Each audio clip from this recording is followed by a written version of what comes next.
Okay. Um, Naggagawa ako ng hedge mode, pero lumalaki nga yung malaki yung lumalaki yung hindi hindi lumalaki yung kita, pero tumataas yung value. So, that means wala pa ring kita. Um, Kasi ang tingin ko is masyado akong mababa yung ginagamit kong time frame. Hindi ko na ma-maximize kunyari eto, hindi ko 'to na ma-maximize.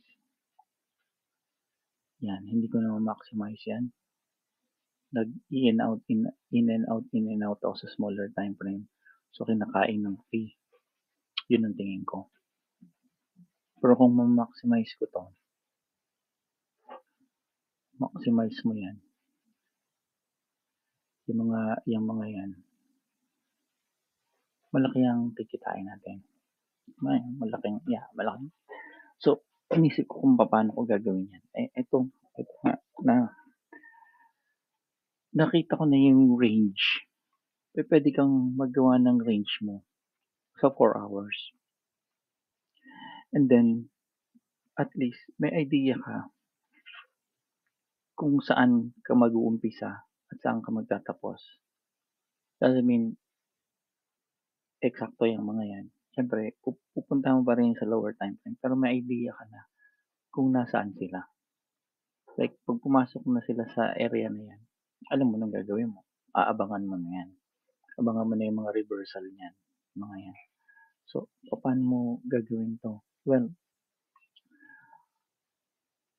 um,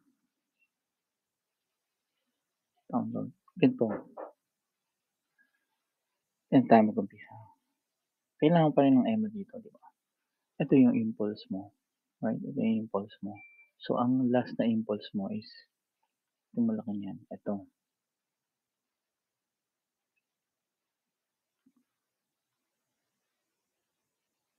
Yan. Yan ang impulse mo dito. So, ito ang yung resistance. Ano natin yung support mo.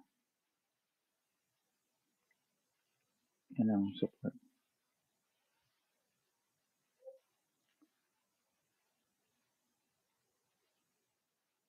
Ang hinahanap lang dito is yung range. Yung range lang hinahanap natin dito. Yan. So, ito lang ang meron tayo. Ito yung una natin nakita. Bearish, right? Kunin natin yung lahat, pati na yung week. So, ito yung una mong gagawin. Kukunin mo yung sa 4 hours, kukunin mo yung range mo para alam mo kung nasan yung trade mo.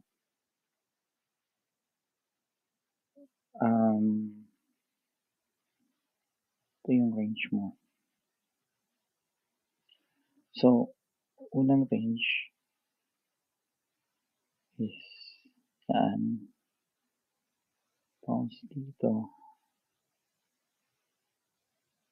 Bounce doon and then down, right?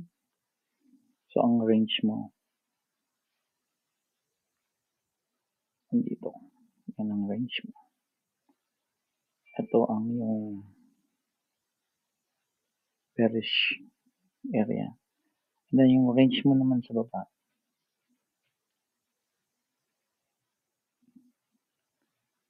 is from here to there. So, ito ang range mo sa baba.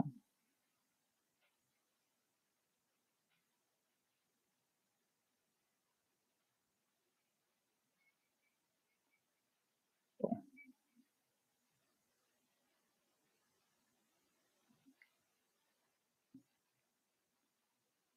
Yan ang bullish range mo. Tanda mo, range lang yan, ha?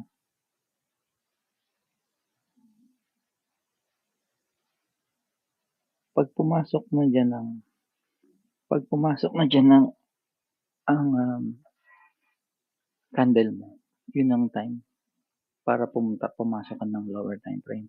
So, paano mo monitor mo? Lagyan mo ng parallel dito.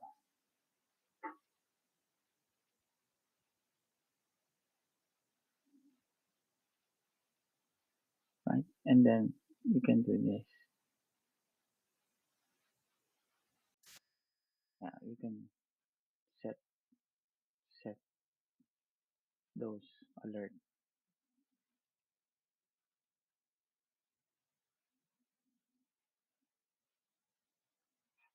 Yan. Pag tinanggal natin to,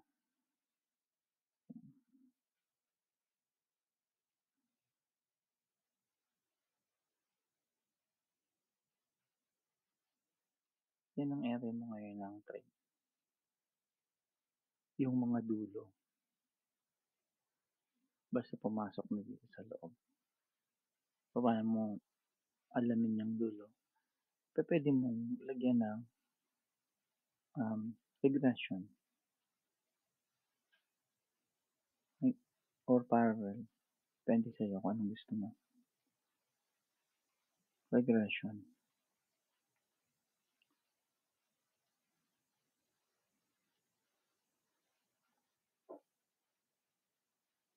So, yan.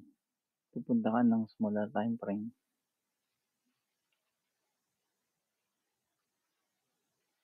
And then, lagyan mo ng regression or parallel.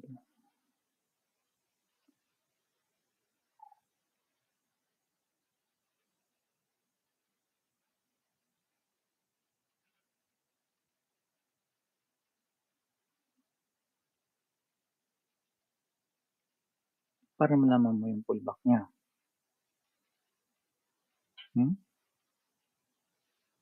Paano yan? Ito, pwede mo yung lagyan ng alert. Okay. Hindi pwede yung alert pag nagre-record ka. Pero pwede mo yung lagyan ng alert. Right?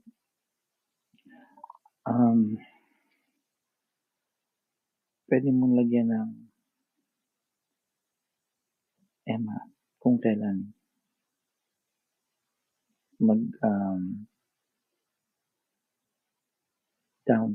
mag-cross down. Pwede mong lagyan ng EMA mag-cross down. And then, pwede mo din tong impulse na yan. Hindi mo kunin yung buong impulse niya. Dito ka lang maglalaro sa taas. Lower time frame pa ulit. Ito lang. Yan.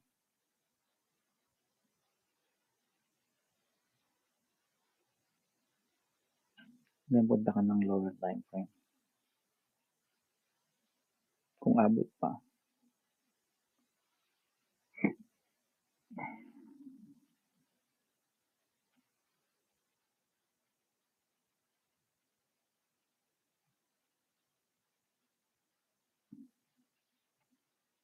Na 30. Yan. Dito, pwede mo rin siyang gawa na kung ano yung ginawa natin nung una. Ito. Diba? Dito nag-umpisa yan. Doon ang tapos. So, ito yung support. Right? Ito yung resistance. And then, ang hinahanap natin is short. So, ang kailangan natin yung pababa.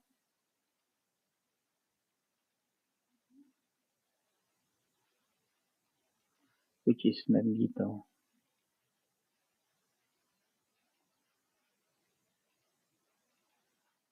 So, ito ang hanapin natin. Ito. Yan ang area natin. So, going down, up, down, up, down.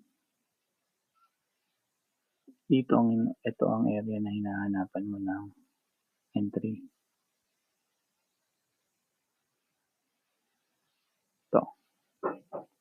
0.4 saka 0.5. Yan. Yung area na yan. Diyan mo hinahanap yung bearish mo. So, kung tingnan natin, bearish. Titingnan natin to.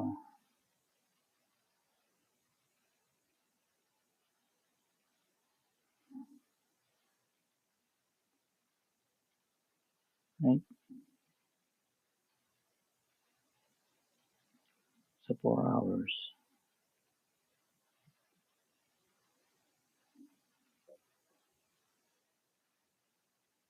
Yun, yung pink. Dito. Yan. Ito. Ito yung entry mo ng short. So, yan ang entry mo ng short.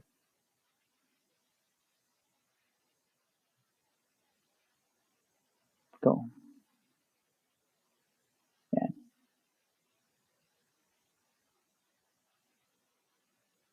Entry naman ng short.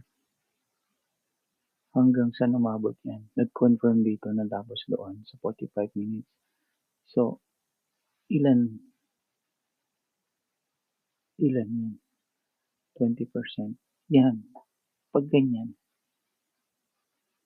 malaking kita niyan. And then,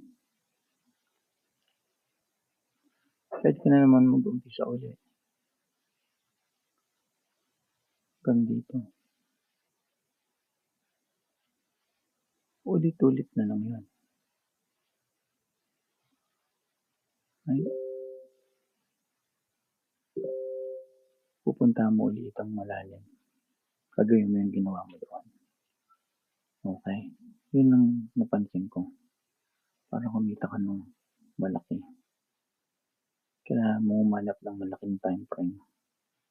And hanapin mo yung mga bounce niya.